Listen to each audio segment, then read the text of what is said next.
সালামু আলাইকুম।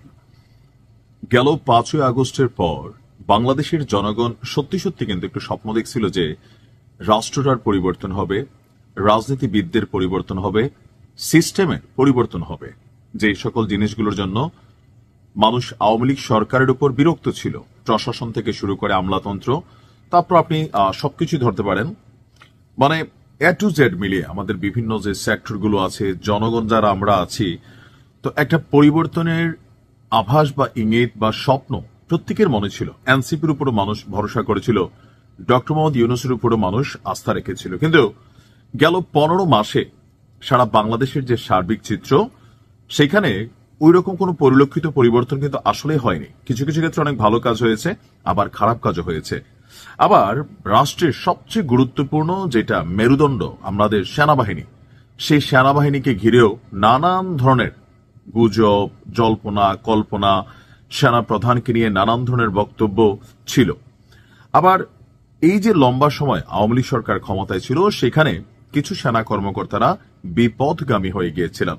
তাদের বিরুদ্ধেও এই মুহূর্তে ট্রাইব্যুনাল বিচারে চলমান আছে।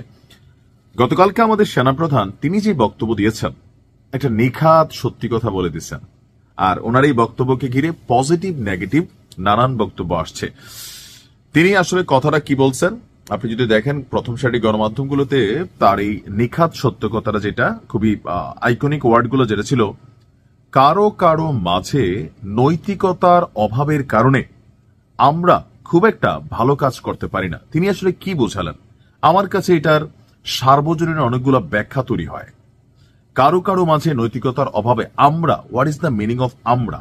এই আমরা কি শুধু সেনাবাহিনী, নাকি এই আমরা বাংলাদেশের জনগণ, নাকি এই আমরা রাজনীতিবিদ, নাকি বাংলাদেশ নামক ভূখণ্ডের ভিতরে যারাই আমরা যে যে দায়িত্বে আছি সেই আমরা?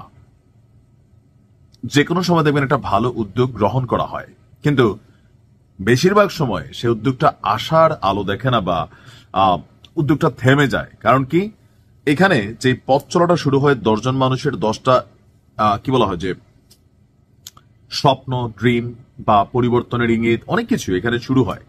কিন্তু চলতে চলতে গিয়ে সেখানে মাখন আসে, ঘি আসে, সেই রাস্তায় কাটা আসে, টাকা আসে, হুমকি আসে, গুজব আসে। এই সকল কিছু মিলিয়ে দেখা গেছে যে দিন শেষে যে ডেস্টিনিটা আমরা চাই, সেই ডেস্টিনিতে পৌঁছাইতে পারি না। একসাথে থাকা 10 জনের মধ্যে 2 জন লোভে পড়ে যায়, প্রলোভনে পড়ে যায়। 10 জনের মধ্যে 2 জন ক্ষমতার দিকে ধাবিত হয়ে যায়, ন্যায় অন্যায়ের পার্থক্য করে না। 10 জনের মধ্যে 2 জন মানে কি বলা যায়, ক্ষমতার খুব কাছাকাছি চলে যেতে চায়, কেউ চাটুকারিতায় ব্যস্ত হয়ে যায়।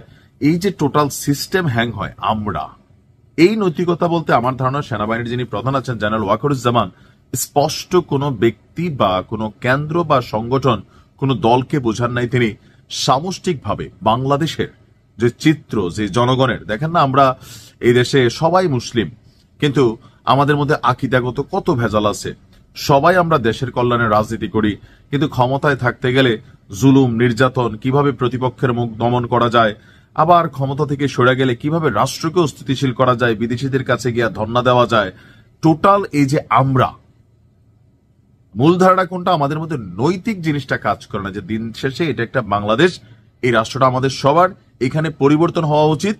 আর সবাই কি পরিবর্তন আসলেই চায় না? এই যে আমাদের মধ্যে যারা কথা তিনি মিন করছেন, কারণ সবকিছু ভালো ভালো চললে তো এই দেশে বহুত লোক বেকার হয়ে যাবে, এদেশে বহুত লোকের ভাত থাকবে না, হারাম পয়সা ইনকাম বন্ধ হয়ে গেলে অনেকেই রাজনীতি ছেড়ে দিবে। আপনি বাপ্তি দিয়ে বিচারে রাজনৈতিক ক্যান্ডিডেট পাবেন না।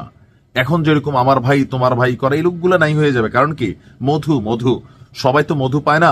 যারা যারা পায়, কেউ পুরা মধুর ভান্ডার পায়, কেউ ধরেন 2-1 ফোঁটা পায়। এই সিস্টেম যখন হ্যাং হয়ে যাবে, তখন এখানে অনেক কিছু ঘাটতি তৈরি হয়ে যাবে। যখন ঘুষ, দুর্নীতি, বাণিজ্য এগুলা বন্ধ হয়ে যাবে, তখন অনেক কিছু বদলাই যাবে। সেনাপ্রধানের এই কথাটা শতভাগ সত্যি। এখন আপনি এটাকে কিভাবে নিছেন সেটা হচ্ছে আপনার দৃষ্টিভঙ্গি। ভালো থাকুন।